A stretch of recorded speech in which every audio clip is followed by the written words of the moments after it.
Last week we looked at how Ireland changed the world. Ireland changed the world. And we looked at the 4th and 5th century, right up in the 12th and 13th century, that Ireland was a part of this small island that God somehow chose us to help change the world. We looked at men like St. Patrick. And this is an image that people have of him. Many, when they think of St. Patrick, they think of green Guinness, right? They think of the shamrock. They think of the snakes getting kicked out. But Patrick was one who brought Christianity.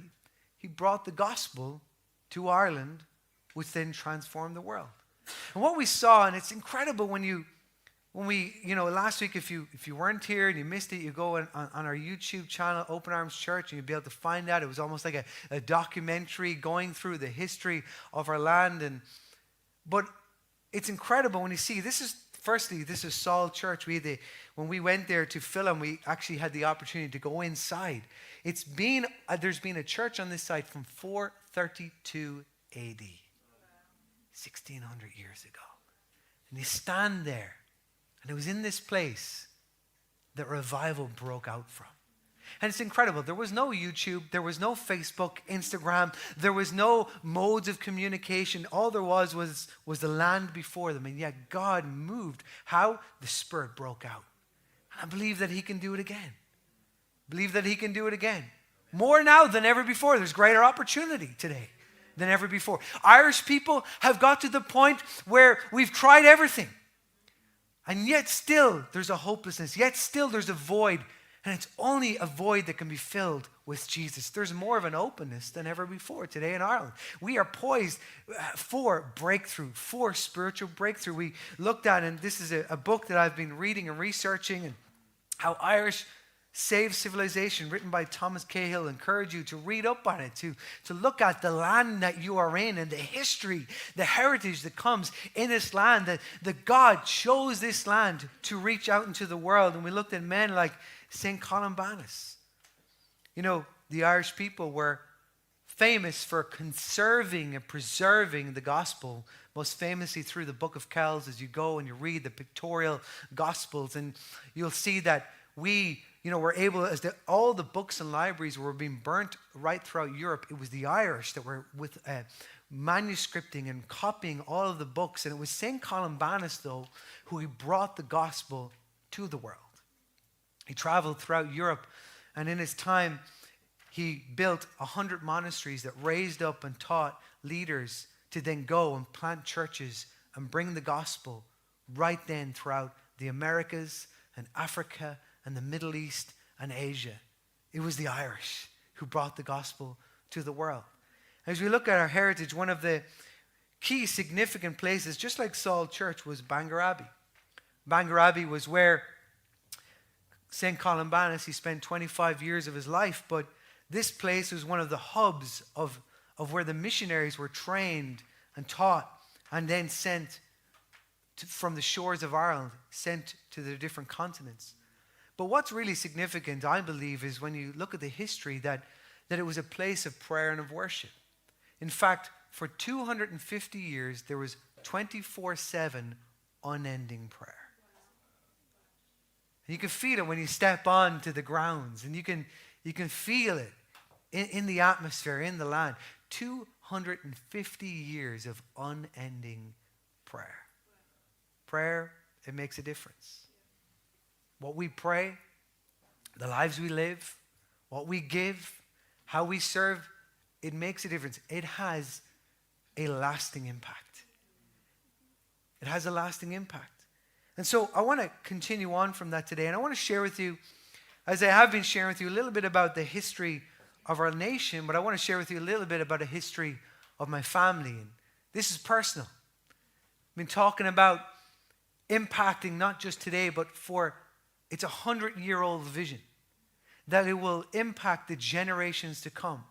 That the hub that we build here in South Dublin, that it will become a place like Saul Church and Bangor Abbey. The building, in a way, it's insignificant, but it's the land in which the building is in, which the people gather together to then pray and invest and sow and reach and serve and love, that has a lasting impact in the generations to come. And it's interesting when you look forward then in the history of Ireland. It went from a savage nation where even the Romans, the greatest army in the world, chose not to invade, this savage warrior nation, into a Christian nation known as the land of saints and scholars. Read then, over the next 1,000 years, we had the Vikings, we had the Normans, and then we had the Anglo-Saxons come and rule our nation. There was such wealth and depth in terms of our intellectualness and our wealth that was in the land of Ireland. And it is known as Éire, the Irish translation is known as the most fertile and abundant land in all the world. Why? 90% of it's because of all the great rain that we get for most of the days. But it's one of the greatest lands, even ecologically, when you look at in all the world. But what happened for 300-400 years is we became a slave nation. We became an oppressed nation where our land was ripped from beneath us, and it was taken, the soil and the fruits of our land was taken from us. And what we see, this era, this most fertile land, become a divided, broken, impoverished land until over 400 years, the Irish people rose up again and again, but were kept getting beaten down, rebellion after rebellion, until 1916. Which happened to be on an Easter Sunday, a Sunday morning. The Irish people raised up and the Irish army and fought against the British, and it was in a significant day which we lost on that day and blood was spilled, but something significant happened. And I truly believe that last Sunday, something significant happened. That something can just shift and change in the spiritual atmosphere where you can feel it. You can sense it.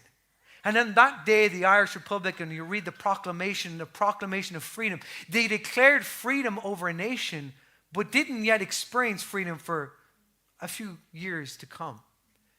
And the Irish state became an Irish free state where the Civil War, we went from fighting the English to fighting ourselves. That's what Irish people tend to do. We're loved all over the world, but unfortunately not between ourselves half the time.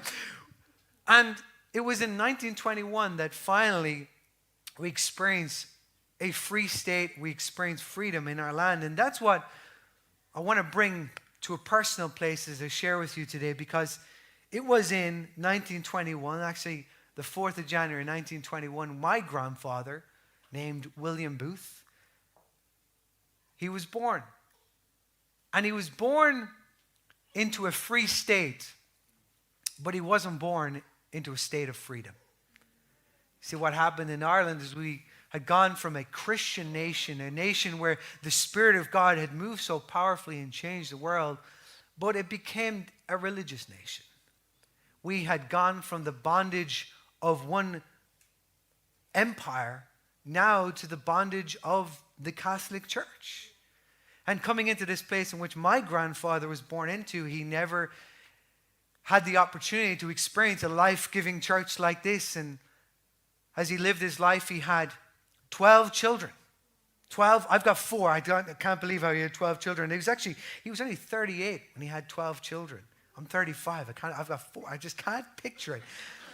But the 11th is my dad, Patrick Joseph Booth, who's born in 4th of June, 1958. And at this time, my grandfather, who had lost his way and was involved in so much of wrongdoing, and he had left my grandmother and his children in such an impoverished state that they had to become wards of the state. And this is what my dad had grown up in. And as he was growing up in that and looking back, never had a relationship with his dad, as his dad had left him when he was just 2 years old. Never had a relationship with his dad, but growing up in that environment made a commitment that I'll never repeat the sins of my father. And so he had one of the most famous little boys ever born, Sean Booth, born on 26th of July, 1987. Of course, this is me a few years after. Now, I am one of one, right? I'm an only child, and I don't know what my mom was thinking. As you can see, thankfully I wasn't born in this day, because it could have been like some confusion going on, but long hair, the pink clothes. There's some stories where she gave me dolls to play with. Thankfully, I grew up with a very confident in terms of my sexuality and gender, but could have been confused. And it was at this time, I was about 3-4 years old at this time, and my parents, they never experienced a life-giving church. They never experienced, the gospel and Jesus and freedom that we have all heard and had the opportunity to know. And just like my dad had committed that he would not repeat the sins of his father, he did. And he followed in the footsteps of his father. And it was in this time that my mom and dad were separating, and they were going their separate ways. But it wasn't until through chance almost that my mom met a counselor who was a Christian counselor and led her to the Lord. And my dad then went and he led him to the Lord. And it was then, as they came back and beginning to look at what this new life would look like, they went to a church called St. Mark's Church. It's in the city. It's still there. Again, a significant building, a significant place. It was there that they walked in 1991 on a Sunday morning, and they never left. It was there they experienced community. They experienced something that they'd never seen or heard before, and it was the church. The church. The beautiful church. If this was not there, I would not be here. This is where you need to understand the importance of church. Why we come to church. Why we're a part of church. Why? Because it's not just about ourselves. It's about those who are yet to come to know Jesus. It's so our children, like Carter, like my son Brandon, like the kids who are in kids church, that they grow up and they are seen, modeled before them what it means to be a Christ follower. What it means to have a marriage where Jesus is at the center. What it means to pursue after Jesus and not after the ways of the world. And so they went to St. Mark's, and traveling from Newbridge in County Kildare, where I'm from, to Dublin every single Sunday morning, and they began a small house church, this ragtag bunch of 12 of them meeting in our home from 1996. They started a very small group, and from over the next 4 years, someone had the idea of Open Arms Church. Let's start a church, and they started a church in a sports hall. Hey, we're blessed right now to be here. There was a smell and a whiff of the night before. I remember it very well. And as you can see, one of the things that I just think is interesting has been pointed out to me quite a number of times. From the very beginning, multicultural, multi-generational. The New Ireland. It's diverse. It's color. It's beautiful. It's age and race and culture coming together as one. It's a picture of the church. It's a picture of heaven. That every knee shall bow, every tongue shall confess, all together as one. And just a couple of years in, and just through God's provision, that small town, Newbridge, some of you probably never even heard of it, let alone been to it. This small town just exploded in growth, and we had the opportunity, we had the very first church in an industrial estate in Ireland. Now, every industrial estate has many, many churches, and this building was significant because it was the place within the community that we can invite people to. And a place that even through all that we've gone through in 22 years, through every difficulty, yet it was a place that we're able to be rooted in for the community. And today, as you can see, this is just a picture of our auditorium in Newbridge. 400 people coming every single Sunday morning. That's the church that we're a part of. This is Open Arms Church in Kildare, in Newbridge. And this is also a significant place. It's a place that from when I was a teenager have grown up in, and I met the most beautiful woman in the world.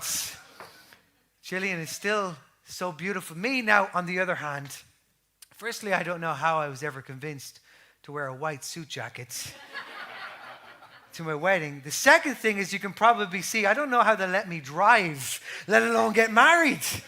Looked about 14 there. But I met Gillian, and she's her own incredible testimony, how she gave her life to the Lord, and from 2004 till now grew up in that church and discovered what it is to follow Jesus and follow after him. But myself and Jill, we fell in love with each other. We fell in love with Jesus. We fell in love with the church. We committed ourselves to the church. And over the next 10 years, we did everything we could possibly to equip ourselves, to develop, to strengthen ourselves. We were youth pastors for 5-6 years. We moved to Cape Town in South Africa. And there we were able to be exposed to a church that we said, that's the church that we want to build in Ireland, that thought bigger, larger, that's what we can do. And that's where God, back in 2011, gave me the vision to plant a church in Dundrum, to plant a church in Dublin. We came back as the associate pastors in Newbridge, served there for a number of years until we moved to St. Catherine's Church in Thomas Street in the city, where we had the opportunity to serve there as pastors. And it was there that we were preparing and getting ready for this church plant. Getting ready. And it was March 11th, 2018, where we launched Open Arms Dublin. And since that day until today, every Sunday, setting up every Sunday morning. Afterwards, when you all leave from here, we're going to take everything down. We pack it all away and we'll get ready for next Sunday morning. And we've been building a church and building a community in the basement of a hotel. If you can build a church in the basement of a hotel, hey, you can build a church anywhere. Because the church it's not about the building. But yet the building is significant because of the land that it's on, the people that gather in together. I just want to share with you, as I come to look at our vision and what this means for us as a church, I stand before you today having been a man who's been transformed by Jesus and transformed by the church. I'm so grateful for the church. I want to give my life to the church. That's the calling that I have. In fact, I believe that each of us, even in our roles, being the church from Monday to Saturday and coming together as a church as Sunday, I believe that we're each to give our lives to this. That we can see God do something significant. And how he changed Ireland and changed the world, he can do it again. He can do it again. You start with me. You start with you. And our vision is to build a life-giving church. It's important. We want it to be life-giving. If it's not enjoyable, we're not doing a good job. We want it to be, you come in and you can sense the life. You leave here, you've got more life than you had than when you first went in here. And our vision is not just to reach Leopardstown, Sandyford, Dundrum. Our vision is not just to reach South Dublin and Kildare and Meath and Wicklow. Our vision is to reach the nation of Ireland. All of Ireland. Because we believe that God's given us a heart for Ireland. Our mission is to see people experience life change through Jesus Christ. That we will experience life change. That we will give our lives to Jesus and yet see him then change our lives. Change our mind, change our heart, change our marriage, change our children, change our finances, change our career, change whatever he has, that we give him everything. We want to see life change through Jesus Christ. Our heart is to be life-giving, life-changing. Why? Because Jesus is life-giving and he's life-changing. That's our vision. That's our heart.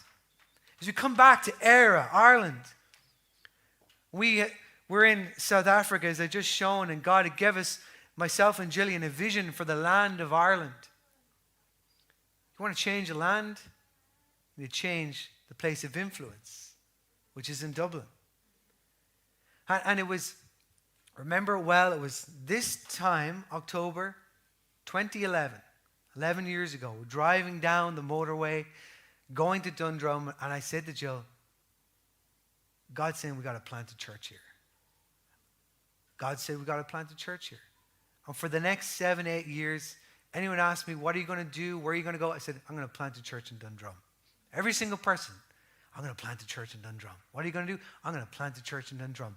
Why Dundrum? I don't know. But I'm going to plant a church in Dundrum. Why Dundrum? That was the question. I don't know. But I'm going to plant a church in Dundrum. But actually, when you look at Ireland and Dublin, by a factor of 10 is larger than any other town or city in the nation. It's Dundrum actually is the center of South Dublin. That is the place of influence. In a 10-minute radius, there's 500,000 people. That's our community. I call it the community of South Dublin because it's our community. It's a large community, but it's our community. We see here, as you can see some stats, it's actually the youngest population in Europe is here in this community, in this area. It's the place of influence. It's the place of culture. It's the place when you want to shift and change a nation, it begins with here. It starts here. And so as we look at reaching the nation and bringing in these people, as I said beforehand, like Larry Bryan, Brian Buffini, and Kinsey and Connor, and all these people, and we've got a depth of people that behind us. I'm not just going to say we're going to reach the nation. We're going to do everything practically within our grasp to be able to do this. So we have a plan, and I want to share with you today our plan. The first plan is we're going to purchase a home. We're going to purchase a home, a base of operations, just like Saul Church. It was a barn. His very first convert, Patrick, when he came after studying for 25 years, he was 47 years old when he came back to Ireland. Having been a 16-year-old boy, he came back 47 years old. His very first convert was a man who was a landowner, and he said, "Give me your barn." He took his barn, and that was his church. I think we could get a barn. I think we can get a barn. If anything else, we'll get a barn. Something small. But we just need something to purchase our home, a place like Bangor Abbey, a place of unending prayer and worship, a place like St. Mark's Church, a place like Open Arms Church in Kildare. And we're going to purchase our home. We're going to build our congregation to 2,000 people. Why is that important, Sean? Okay. There's never been a Christian church in Ireland of over 1,000 people. Never. And in fact, when you look at North and South, a Christian evangelical church, there's never been a church of 2,000 people. Now, why is that important? The number is really irrelevant. It's the people behind the number. Every number is a person. Every person has a story. And every person is connected to a family and to people. It could be 20,000. It could be 200,000. Whatever God's going to do in my lifetime, it's going to continue on. But I believe that God's calling us to build a large church, a life-giving church. It may not all be in one place, in one time, in one service. It could be multiple churches and places and locations around the city and around the counties. The third thing we're going to do is we're going to use all forms of media to broadcast to Ireland. That now it's incredible, as we just said, back in 432 AD, there was one place and that was where it would be. Today, you can be in one place and broadcast to millions of people. We want to use TV, radio, online, social media, everything within our capabilities. Once we purchase a home, when we build a place, a broadcast place to broadcast to the world, that we would not just experience Jesus, but we'd be a voice of hope to our nation and to the world. And here's the fourth and final step of this plan, is to raise up leaders and to plant churches throughout Ireland. Open Arms isn't going to change Ireland. Jesus is going to change Ireland.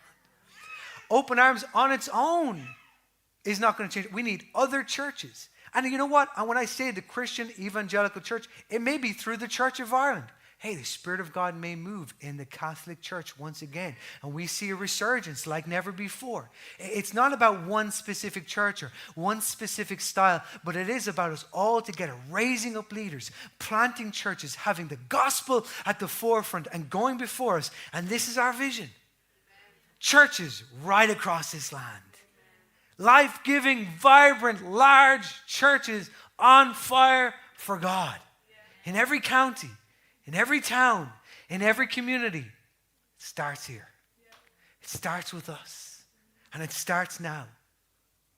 100 years, 9 months, and 20 days. My grandfather's great-grandson was born. We talk about 100 years. For many of us, 100 years. It's incalculable. It's hard to grasp. From my grandfather to my son, 100 years, 9 months, and 20 days. From the moment he was born to the moment my son is born. And in that time, we've had a family that's gone through quite a lot of difficulty, quite a lot of trials, quite a lot of trauma and hurt and pain and sorrow and grief. And unfortunately, a lot of my family, they don't know the gospel. They've never experienced the gospel. He was born into a free state, but he never experienced a state of freedom until the day he died. And yet, throughout that 100 years, we saw that Jesus transformed my family. And in the next 100 years, my family is going to grow and it's going to thrive. And we're going to go through hard times and we're going to grow through difficulty. But we've got Jesus. How about your family? How about your children? How about your children's children? How about your children's children's children? In 100 years from now, how will their life be? How will it be impacted and changed because of what you do today? The seeds we sow, we may never reap the harvest. But it's important to sow seeds. It's important to water those seeds and care and nurture. So as we look at purchasing our home, and as I bring this to a conclusion, and I bring this to you, what does this home look like? We want to build a state-of-the-art auditorium that we can invite friends and family to. That you can see, we're looking at a 500 to 700 seater. This is about a 120 seater. So it's a little bit larger. Why? Because we want to have as many people as possible in the room together, worshiping, giving God glory. We're going to have a broadcast and recording studio, a kids' church that's thriving, it's life-giving, that our kids are dragging their parents to come to church. Wanting to get them up on a Sunday morning. That in our community, people are talking in South Dublin about the kids' church and Open Arms Church. Our youth facility, John was just talking about, we got in our second service, 20 youth. It's amazing. Hey, the youth, you walk around the streets today and you see the youth. You think they need Jesus? You think they need change and transformation? Who's going to do it? We are. We're going to be part of that. We're going to have a counseling center. We're partnering with Zest Life, where we're going to it's one of the largest counseling organization in South Dublin. It's such a place of influence and help. We're going to be partnering with them and having them in our building from Monday to Sunday. We're going to be reaching out and be a hub within the community. That's our goal. That's our vision. How much is this vision going to cost? Well, the purchase, we're looking at in around 3 million euros. We live in one of the most expensive real estate areas in Europe. It's expensive to buy a piece of land, but that's what it costs to convert it. We're looking at getting a warehouse. That's our goal. That's what we want, a shell that we can convert. Look, it's 1.5 million euros to convert that. Sound and visuals, roughly just below 500,000, furniture and fittings. So the total is 5 million euros. So our goal is to raise 5 million euros. And I say this to you today because our vision is big, but God is so much bigger. So He's so much bigger. For me, 5 million euros sometimes is, I can't conceive it, but you know what? At the end of the day, it's going towards the right thing. And this means as we're raising all of our finances to pay for our building, every cent that we give as a church is going towards ministry. It's going towards reaching people. It's going towards expanding the kingdom here on earth. And just as I finish, I know I'm taking the time. Our board, we've got an incredible board behind us. Pastor Andre Grief, that's him and his wife, Leanne, who have been myself and Gillian's mentors now since I'm 19 years old, from 2007 right through today. Brian Buffini, as I said, has been here. He's originally from Dundrum. He was here with us last Sunday. Pastor Sean Malarkey is the pastor of St. Mark's Church and Christian Churches Ireland, the network that we're part of. And then Pastor Larry Bry, who was here with us just 3 weeks ago, and pastor of Elevation Church. And that's our board. Those are the people who are behind us, who are calling us on, who are just behind us 100%, along with the Pentecost family. Our leadership team, of course, is myself as a leadership team. Our executives is executive assistants, Rahul. Executive director is Alan Fay, who is today in Newbridge. He's leading the services as we are one church, 3 locations, of course. Then the rest of our team is Blake Edgeman, who leads us in worship, our production director, and then Sean Sheehy and Sean Duncan, because every most spiritual person in the church needs to be called Sean. It's kind of like a rule that we have. They were the two people who started Open Arms Church with my dad back in 2000, and they're still here today. In fact, they were the first two that were there from 1996 right through to today, serving every single Sunday. This is our leadership team, our team here in Dublin. Brian Somerville has joined our team. He preached here last week. He's an incredible preacher. He's one of our teaching pastors. My wife, Jillian. Cara, who is our kids director. Paulina, who's one of our kids leaders and our administrator. John, who is up here leading our youth, doing such a great job. And Jody, who is his wife, who's leading us in worship as well. Alan and Rahul and Blake, and then Johnny Mullen, who also is a part of our team. This is just our Dublin team. We've got a whole Kildare team. We've got 20 full and part-time staff in Open Arms throughout the week who are committed to this. It's a large operation that we're getting ready for it. We're getting ready for more and more people. We're getting ready for what God is doing. We're not just praying, we're stepping out and doing all that we can do. So to bring it to you as a finish, and I'm just going to ask Blake and the guys to get ready. On each of your seats, I'd love for you to grab one of these. And we've been talking about this now for a number of weeks, so I hope that you're ready and prepared. I'd love you to grab that. And as you open it up, you see the vision that God's given myself and Jillian, our prayer and our heart for this 100 years. The seeds that we sow, the sacrifice we make will have a long-lasting, 100-year-old impact. In Newbridge, our goal is to refresh and renovate our building for a ministry and community. We want to invest in the building that's been there for 20 years. And in Dublin, as I said, to purchase a permanent location. So what are we asking of you? Here's what I'm asking. I'm asking every single person who considers themselves part of Open Arms Church to tithe. To tithe. To tithe is to give 10% of our finances back to God through the local church, believing and knowing that He will bless the 90%. But to tithe for each of us, some of us today, and what I'm asking each of us to make a commitment for 2023. And why we do this, and we do this every year, is because don't worry about my son. My background has been finances and accounting, and we plan, we're diligent. Every I is dotted, every T is crossed, and we get ready. We plan a year ahead for what we can do and what's possible, and we look at our budget. And one of the things that helps us plan is by each person making a commitment. Some people may give a once-off donation, saying, you know what, I just feel that God's called me to give a certain financial donation. We'd love you to write out your name and write out what that would be. Or maybe you're committing for 2023, so it might be committing for me a tithe. I'm a tithe 600 euros a month to the church. And that's my tithe. That's my 10%. Actually, that could be over and above my 10%.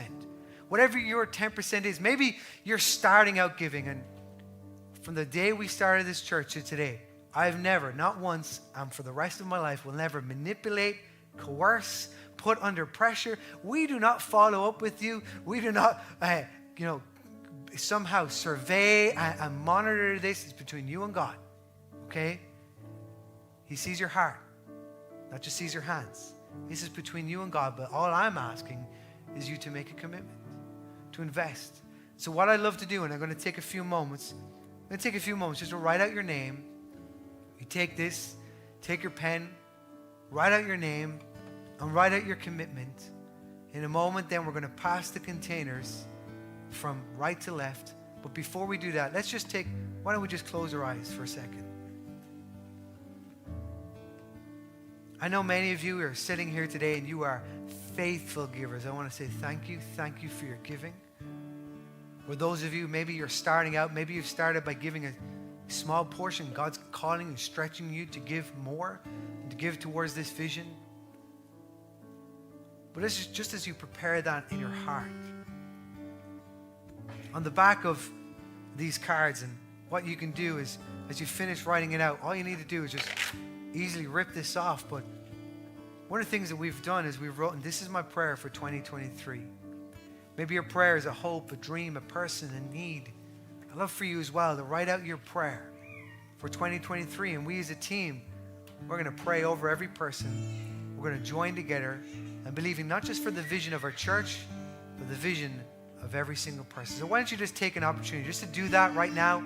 Write out your commitment, what you're committing for 2023, and also what your prayer is on the other side. And just take a few moments to do that.